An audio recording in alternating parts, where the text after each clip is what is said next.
Hoje vamos falar sobre família, aonde traremos em especial o limite dos filhos. Mas antes, queríamos lembrar que a convivência em família é a nossa grande escola evolutiva, porque nós somos interdependentes, nós humanos. E Jesus, quando veio à Terra, ele trouxe o seu evangelho, todas praticamente as suas narrativas aconteceram em família, para nos chamar a atenção da importância da família.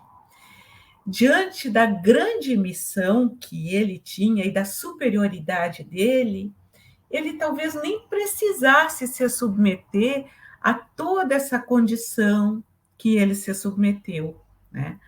Poderia vir pronto, mas ele foi no passo a passo para que nós possamos seguir o exemplo. Nasceu em uma família, viveu até os 30 anos com seu pai e sua mãe, trabalhando com seu pai de carpinteiro, e assim foi esse o maior legado que ele nos deixou. E quando Kardec, Hippolyte Léon Denis Rivaio, codificou a doutrina dos espíritos, na questão 775, ele pergunta aos espíritos qual seria para a sociedade o relaxamento dos laços de família.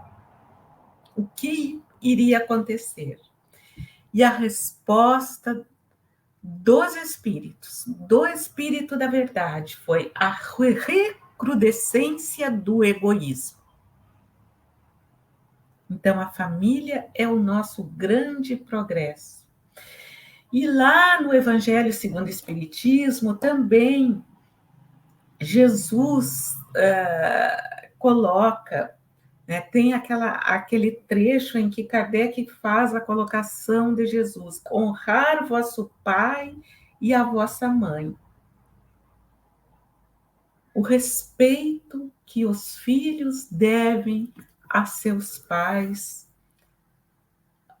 a seriedade deste vínculo divino que é a família.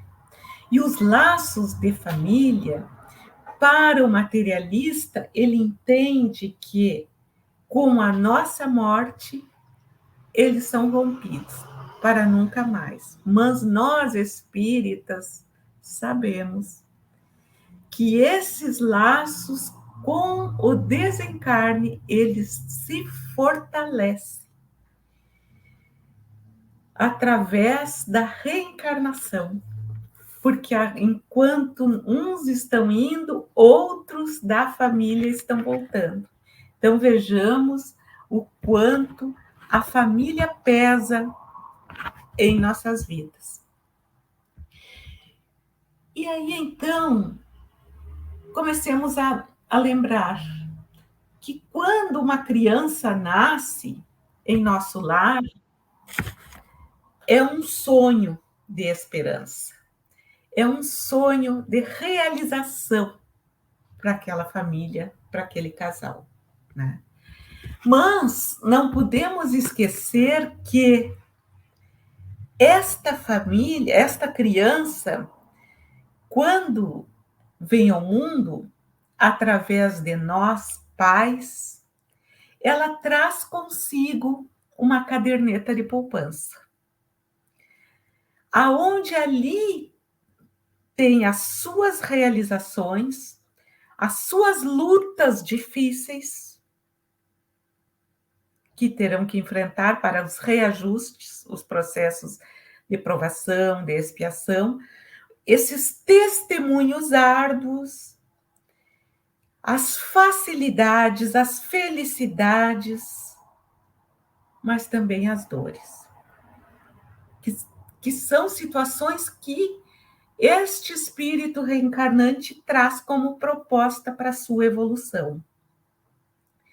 E eis que então nos perguntamos, precisamos fazer isto. Quem é este filho que nos foi colocado sob a nossa custódia de pais e mães? Quem é esta criatura? Precisamos nos perguntar. E eis que a doutrina espírita nos responde, certamente. Este indivíduo, este bebê pequenininho hoje, é alguém milenar.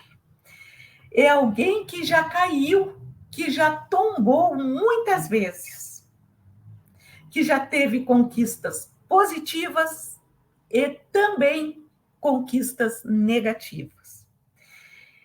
Ele é um viajante da evolução. É um caminheiro do progresso, porque este ser, ninguém renasce na Terra se não for com a proposta de progredir e se melhorar. Os erros os quais cometemos é pelo nosso livre-arbítrio, mas não foi enquadrado para a nossa programação. Por isso, teremos que responder: somos livres para semear, mas, porém, escravos para colher, nos diz Kardec. E quando recebemos este filho, nós, pais, temos a sensação de que este ser é um objeto nosso, é um pertence nosso, é algo que é nosso, que é só nosso. E é por esse motivo que nós negligenciamos a sua educação.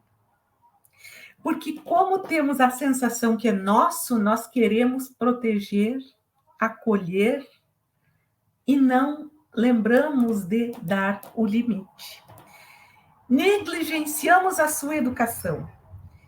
E aí, então, o que acontece? Fazemos dele o que queremos, ao invés de fazermos da nossa criança o que ela necessita para o seu progresso. E aí está aonde encontramos hoje a grande problemática de pais e filhos. Toda esta incúria, estes desajustes destes jovens, das crianças, que nós vemos no mundo, determinadas atrocidades, como crianças, adolescentes armados, entrando nas escolas, matando outros colegas, matando professores. Tudo isto, quase sempre a incúria está no processo educacional. Então, vamos lembrar de Khalil Gibran, que dizia: nossos filhos não são nossos filhos, são filhos da ânsia da vida. Antes de ser nossos filhos, eles são filhos de Deus. E quando a divindade confia Deus e nos coloca nas nossas mãos estes seres, o que ele espera de nós? Que nós façamos a nossa parte, trabalhando para que este ser seja alguém que tenha progredido o máximo na atual existência. E é para isso que nós recebemos esses filhos, para que eles conquistem uma fatia maior ainda do progresso e não ficarem estagnados, inclusive se comprometendo até mais pela falta da orientação da família. E na questão 383 do Livro dos Espíritos, Kardec pergunta aos espíritos qual o sentido do período da infância para o espírito. E a resposta do Espírito da Verdade para o nosso codificador ele diz que quando renascidos com a proposta de desenvolvimento, o período da infância é o mais adequado para que o espírito sofra as necessárias transformações. Dirão outros benfeitores que, na fase da infância, esta criança se assemelha a uma massa plástica, a uma argila, do qual podemos moldar ela de acordo com o que for melhor. Mas também quando a família não faz o seu papel, esta criança pode ser moldada equivocadamente. Então, este serzinho pode ser moldado para o bem como para o mal. Vejamos a nossa responsabilidade de pais. E ainda no Livro dos Espíritos, ele diz que para este progresso desta criança estão incumbidos, responsáveis, em primeiro lugar, pai e mãe. Segundo, tios, avós, irmãos mais velhos. Então, aquela história que a gente ouve, às vezes, a voz dizendo assim, não, é neto, eu só vou fazer as vontades. Eu não vou dar limites. Lê do engano, meus irmãos. Todos os familiares têm sua cota de responsabilidade para ajudar nesta construção deste novo ser. E na obra Consolador, Chico Xavier, na questão 109, pergunta ao benfeitor Emmanuel qual seria o melhor período para realizar esta educação. E a resposta de Emmanuel é o da infância até os 7 anos. Muito mais tarde, depois, a psicologia formal também chegou a esta conclusão, que o tempo adequado para moldar esta massa plástica, esta argila, é até os 7 anos. Nesta fase, nós teremos que trabalhar muito firme com a nossa criança, porque é o período em que a encarnação está se completando. Então, nós podemos redimensionar muitas atitudes equivocadas deste serzinho. E aí, então, nós compreendemos que nesta fase eles têm muita facilidade de assimilar aquilo que ensinamos, criar novos hábitos. E Santo Agostinho, no capítulo 14 do Evangelho segundo o Espiritismo, vem nos chamar a responsabilidade, nós como espíritas, que quando um espírito assume um novo corpo, diz ele vem à Terra com a responsabilidade de evoluir. E é por causa disso que caberá aos pais, com este indivíduo, ter cuidados, em primeiro lugar, iniciando por conhecer as tendências da sua criança, observando desde o berço como a criança age, conhecendo as tendências, e aí, então, esses pais poderão organizar um processo educacional, um programa educacional para os seus filhos.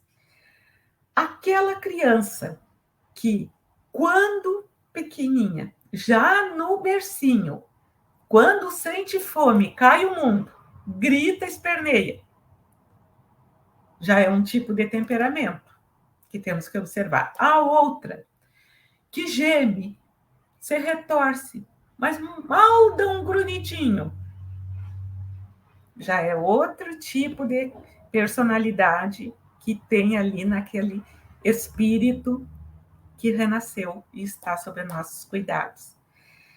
Mas o que a gente acaba fazendo? nos preocupamos muito com o nosso bebê, nos comprazemos em cuidar bem a alimentação, em cuidar bem o banho, bem vestidinho, que é maravilhoso e muito, muito correto, mas não nos dedicamos a observar esta criança. Quando contrariada, que colocamos no colo, que ela esperneia e grita, depois de se enfurecer. E a outra que, quando está chorando, a gente coloca no colo, acaricia e ela se aninha, se aconchega. Aquela criança que, quando maior, ela, brincando com os outros, entrega seus brinquedos, sociabiliza, divide. Tem a outra criança que pega os brinquedos dos outros, diz que é dela e está apanhando e não abre mão para devolver ao dono. Então, observemos esse tipo de situação. Um reparte tudo, o outro, tudo que é dos outros, ele diz que pertence a ele. E, às vezes, são filhos dos mesmos pais, das mesmas famílias, mas são almas diferentes, como diz no Evangelho. O corpo procede do corpo. A genética nós herdamos dos nossos familiares, mas o espírito não procede do espírito. O espírito é individualidade. Cada um tem a sua individualidade. E ainda Santo Agostinho diz que nós não nos esqueçamos de observar a nossa criança para construir o seu processo educacional. Porque educar é extrair de dentro para fora. E quando os pais estão conhecendo aquela criança, o que a criança traz por dentro, eles estão extraindo conteúdos íntimos daquele filho. E desta forma, montando esse programa educacional, como falamos. A criança que demonstra egoísmo, qual seria o nosso papel maior como pais? Desenvolver nela, trabalhar nela, ser muito firme para desenvolver o altruísmo. Aquela criança egoísta que tudo ela quer deter, que não quer dividir nada, ensinar a distribuir, a repartir. Se a proposta da criança é a agressividade, nós trabalharmos intensamente a pacificação, a tranquilização, redimensionando esses hábitos. A criança que é preguiçosa, desorganizada, qual seria a nossa função maior? Trabalhar a operosidade, a dinâmica, a disposição positiva. E aí, então, nós vamos observar que cada filho é diferente um do outro. Cada um tem características diferentes que o outro não tem. Mas existe uma linha de comportamento. Isto sim existe. Nossa, de pais e de mães, que é o amor. Mas este amor precisa ser ajustado de acordo com a necessidade de cada um. Grande número de pais estão, nos dias de hoje, aqui no Brasil é assim, não sei em Portugal, nos dias de hoje, procurando psicólogos, psiquiatras, terapeutas, né, para poderem conviver, trabalhar, agir com os seus filhos. E o que eles dizem? Eu não sei onde foi que eu errei quando eles chegam nos terapeutas. Porque eu dei para todos a mesma educação. Mas este filho, ou estes dois, saíram totalmente do avesso, fazendo tudo equivocado. E todos os outros são do bem, são tranquilos. Onde foi que eu errei? E eis que aí já compreendemos o primeiro erro. Como que vamos dar a mesma educação se um filho é egoísta e o outro é altruísta? Se um filho é irritado e o outro é calmo? Nós teremos que ajustar esta educação, adequar para a necessidade de cada um. Porque, caso contrário, um vai sair perdendo. Aquele que é totalmente sereno vai sair perdendo se ele levar os mesmos castigos, as mesmas contenções que o outro que é mais revoltado, mais agressivo. Ou vice-versa. Ou o que é tranquilo vai seguir tranquilo e o outro não vai ter limite. Por quê? Porque eu dei a mesma educação. Então, vejamos as nossas posturas, às vezes, muito bem intencionadas, mas nos equivocamos. E não esquecendo que não podemos perder esta fase inicial até os 7 anos, para moldar a nossa argila. Porque passando essa fase já não se educa mais. A proposta daí já é reeducar. E reeducar fica tudo mais difícil. É como uma doença, um câncer. Se não for bem cuidado, tratado, quando surge, quando reincide, já exige tratamento muito mais agressivo do que na primeira vez que apareceu. E assim somos nós com os nossos filhos na infância. Aquela criança que não foi bem trabalhada na infância, já a adolescência surge bem complicada. Então, conclusão, né? Quanto melhor a educação infantil, menor a crise da adolescência, que muitos nós chamamos a aborrecência. Aqueles pais que super protegeram, que trataram os filhos como seus bebelôs, como seus pertences, hoje estão trazendo problema seríssimo quando chega a adolescência. E aí ouvimos muitos pais comentando assim, mas como pode? Esta criança era um santo, era um anjo. E agora, na adolescência, está irreconhecível. Quanto mais tranquila for a adolescência, porque lá na infância o limite foi bem mais trabalhado com a nossa criança. E como na adolescência, na questão 385 do Livro dos Espíritos, Kardec pergunta, qual é o motivo da transformação que se operam nos caracteres das criaturas em certa idade ao sair da adolescência? E aí, então, a resposta é que após o período da infância, a glândula pineal passa a ter outra função, como a glândula veladora do sexo. E acontece um derrame hormonal na organização fisiológica deste adolescente. E ele traz muito as tendências do homem do passado, aquele ser que foi no passado.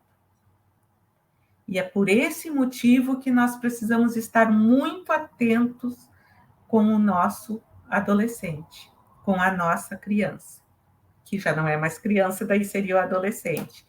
Esta fase é uma fase que nada está no lugar. Eles se acham feio, eles cortam o cabelo como o artista tal, mas para eles ficou muito feio. Nada está no lugar. Mas o que não está no lugar ainda é a cabeça que está pedindo socorro. Eles acreditam consertar o mundo, o adolescente. As coisas que dizem os pais são baboseiras. Eles é que têm a verdade, mas quando estão no grupo. Quando estão sozinhos, eles são extremamente inseguros. E é este período que nós temos que estar sempre muito presente na vida dos nossos filhos, porque a adolescência, segundo alguns pensadores, eles dizem que é um segundo parto, porque o primeiro parto é quando eles veem a luz do mundo, e o segundo é a adolescência, porque vira tudo de cabeça para baixo. Eles estão internamente convulsionados. E eles estão precisando que a gente converse muito, que nós estejamos bem presentes, conversando, dando abertura para que eles confiem em nós, conhecendo os amigos que estão lá fora ajudando a fazer a cabeça da nossa criança, do nosso adolescente. Então, levando na nossa casa, discretamente observando o que conversam, o que fazem. Mas o que acontece? Os pais, muitos deles, ficam calados. Eles acham tanta aberração aí fora que eles não têm coragem de falar abertamente com os filhos. E os filhos ficam tendo a orientação dos amigos lá na rua, sabe lá de quem, convidando eles para que caminho for. Então, aprender sempre a dizer a verdade para os nossos filhos. Mas tem muitos pais que dizem assim: eu quero que o meu filho tenha tudo que eu não tenho.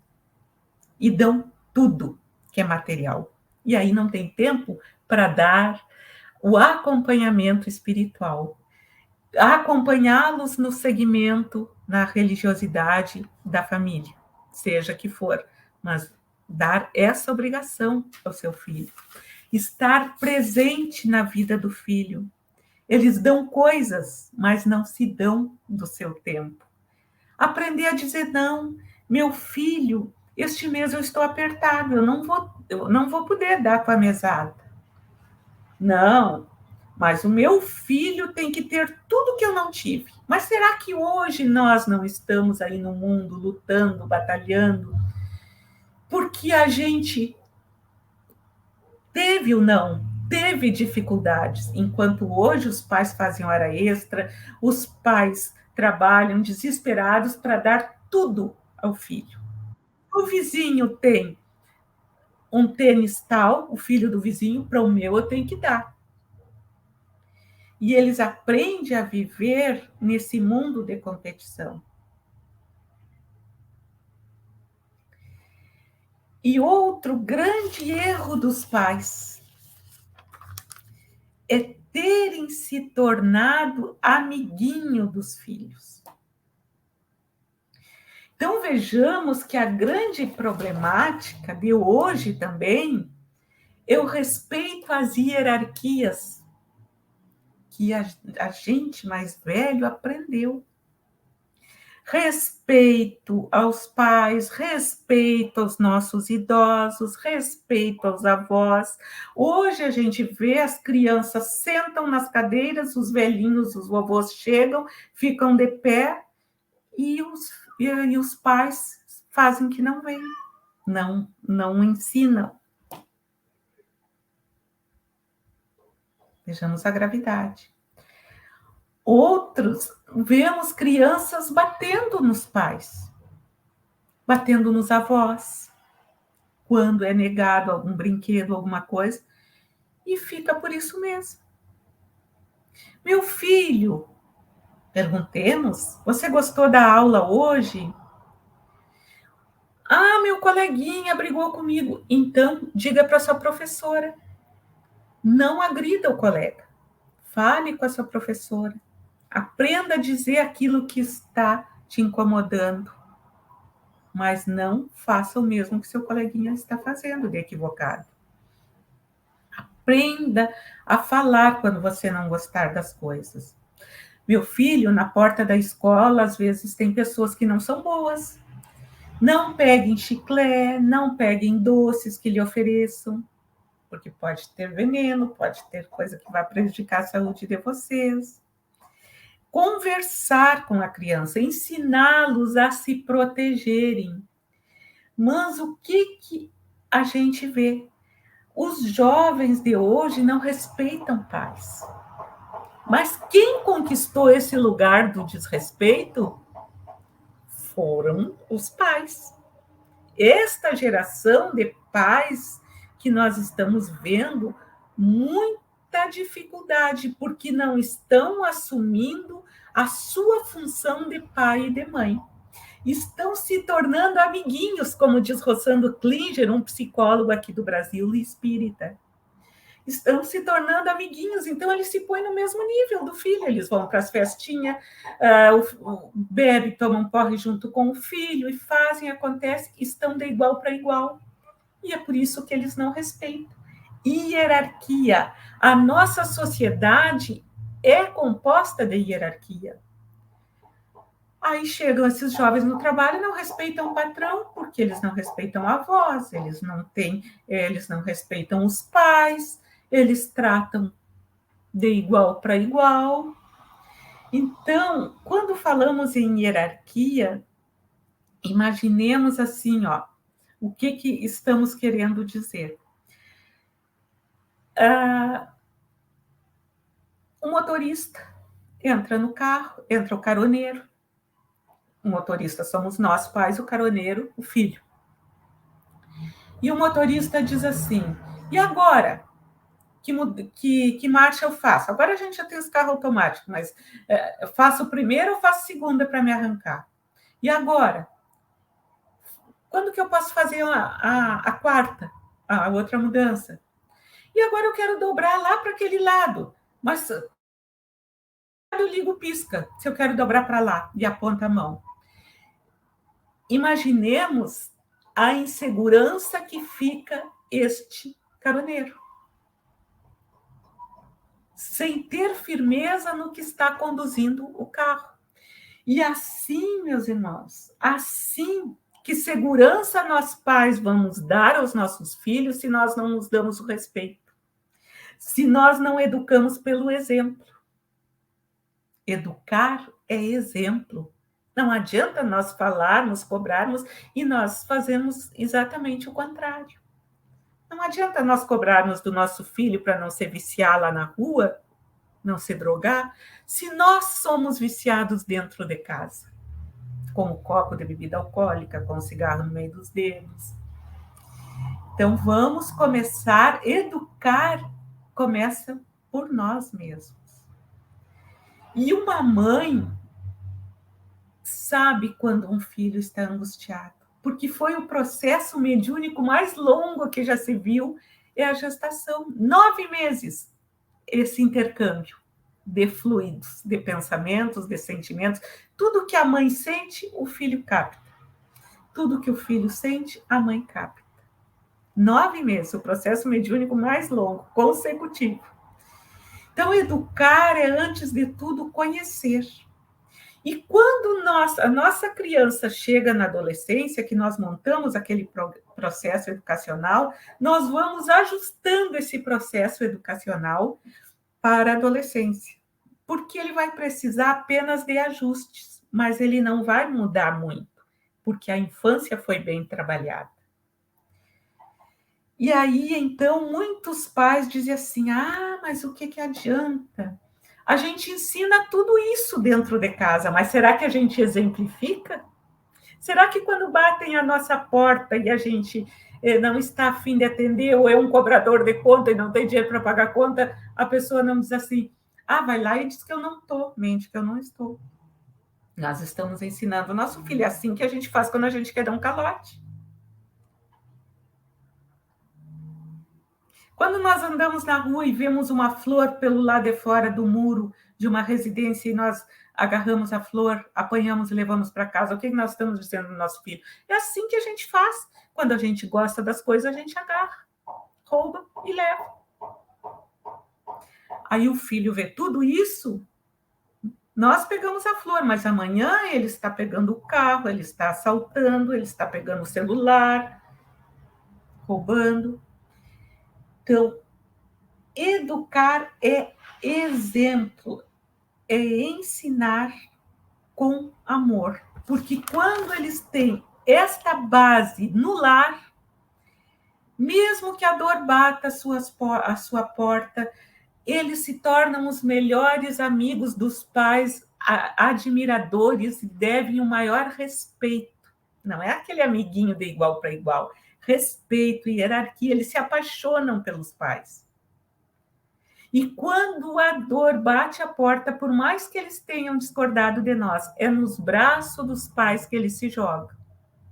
Porque lá existe a dignidade, porque lá existe a confiança, porque lá existe a seriedade.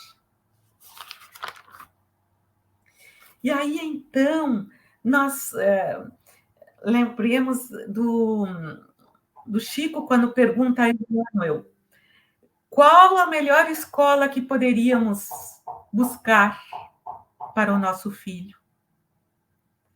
E a resposta do Espírito Emmanuel é: a primeira escola ainda é o lar.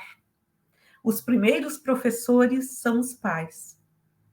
A escola do mundo é capaz de instruir, mas somente a escola do lar é capaz de educar. A academia é passiva de formar cidadãos, mas somente a estrutura do lar edifica o homem. Então, meus irmãos, Jesus Cristo já nos dizia: quem não é fiel no mínimo, nunca será fiel no máximo. E educar pelo exemplo.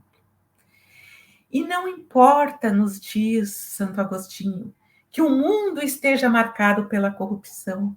Aos nossos filhos nós vamos ensinar outros valores. Não importa que haja prostituição no mundo. Aos nossos filhos nós vamos ensinar a respeitar o próprio corpo, para que eles possam respeitar o corpo alheio. Não importa que no mundo estejam criminosos, traficantes, falsários, assassinos.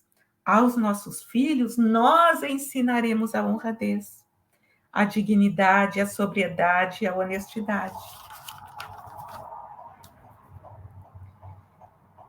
Bastaria que nós ensinássemos ao nosso filho: meu filho, à sua frente tem o outro. O seu limite termina quando começa o do outro. A noção de justiça social. E o que traumatiza uma criança não é esses medos de dar limite que os pais justificam. Isso não traumatiza. Dar limite, ensinar valores, não traumatiza. Porque marca para o resto da vida o que eles aprenderam. O que traumatiza são as frustrações dos pais que eles descarregam nos filhos. Eu não estudei porque veio o fulaninho e eu não tive a oportunidade de estudar. Eu não estou trabalhando, estou aqui dentro de casa porque eu tive que ficar cuidando de vocês. Todos os recalques que a gente não soube administrar na nossa vida, a gente transferir para eles. As nossas frustrações sexuais, as nossas frustrações profissionais, isso traumatiza, porque isso eles captam e eles vão se frustrando. Então, chamar a atenção sempre, sim, educar, mas educar com amor. Maria de Montessori, a pedagoga italiana, já dizia, quando perguntaram a ela quando se começa a construir a educação de um filho, em que fase a gente começa a educar? Desde antes dele nascer, uns 20 anos antes dele nascer, este filho. Porque primeiro os pais têm que se educar e se alinharem com a dignidade para poder ensinar os seus filhos. E então, meus irmãos, lembrando a importância do limite, vamos contar uma história para encerrar nossa fala. De um amigo, do psicólogo, esse trabalhador espírita, Rossandro Klinger, que estavam na praia e ele convidou Rossandro Klinger para ir buscar os filhos na capital que estavam chegando da Disneylândia, que ganharam a viagem, os 3 filhos, os pais eram separados, que esse é o grande problema aí, qual dos 2 quer conquistar mais e não se impõe, não dá um limite.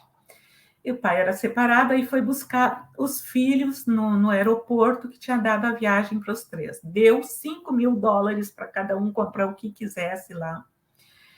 E o pai estava de aniversário naquele dia. Aí convidou esse amigo Rossandro. O Rossandro disse: eu não vou sair da praia para ir e tal, fazer uma viagem cansativa. Não, vamos lá, vai lá para te ver a alegria que eles vão chegar, meus filhos. Então, aí o Rossandro pensou assim, conhecendo os filhos, né? Até vou, para dar um apoio moral para esse amigo. Chegando no aeroporto, desceram aqueles 3 jovens com os Mickeys, os bichos aqueles da Disney no pescoço, cheio de sacolas, de malas. E o pai feliz da vida. E aí, meus filhos, como estava a viagem? Normal, pai. E aí, gostaram, então? Normal, pai. E o que trouxeram para o pai na viagem? O que me trouxeram de presente? O pai está de aniversário hoje, não lembrar? É? Esquecemos, pai, não trouxemos nada. Aí o Rossandro disse que começou a ver o amigo perder a empolgação. O amigo começou a ter vergonha. Aí daí um pouco diz assim, um dos jovens: pai, e o apartamento lá da praia já ficou pronto para nós irmos?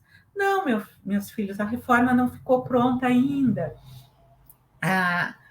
Mas não vem me dizer para que praia nós vamos? Nós vamos para tal praia. Pai, como tu é ingrato? Uma praia de velho. Vai nos botar lá? Como tu é egoísta? Aí o pai olhou para o Rossandro e disse assim: o que tu me diz disso? O Rossandro disse para ele: se fosse contigo. Daí ele foi e disse assim, o pai: mas você se queixando de tudo, olhem tudo que eu passei na roça e tudo, vocês aqui neste carrão com tudo e ainda se queixando. Como tu é ingrato, pai. Aí o pai dos meninos olhou para o Rossandro e disse: o que tu acha? O Rossandro disse: se tu fizesse isso com teus pais, o que aconteceria? Me quebrava os queixos. Me quebrava os queixos. Aí o Rossandro disse: pois é. E você perdeu o lugar de pai, de ser firme, não precisava quebrar os queixos, mas ser firme, ser amigo. E você se tornou amiguinho de seus filhos, e aí você perdeu o seu lugar. E aí ele bateu no painel do carro e disse: pois agora está tudo confiscado, as malas, tudo, vocês não vão receber nada, para vocês não serem ingratos comigo. Aí o Rossandro fez assim: uhul! Reintegração de posse. Agora você assumiu o seu lugar. Eles não estão correspondendo ao que você fez eles merecerem, tem que se posicionar. Então, vejamos que o grande problema não é esses jovens que tem aí, porque eles são mais inteligentes que nós, são espíritos mais desenvolvidos tecnologicamente, muito mais inteligentes, mas está faltando a estrutura dentro da família para orientá-los. Repensemos, né, meus irmãos? E que o Mestre Jesus possa nos abençoar, possa abençoar esta Coimbra, esta cidade linda,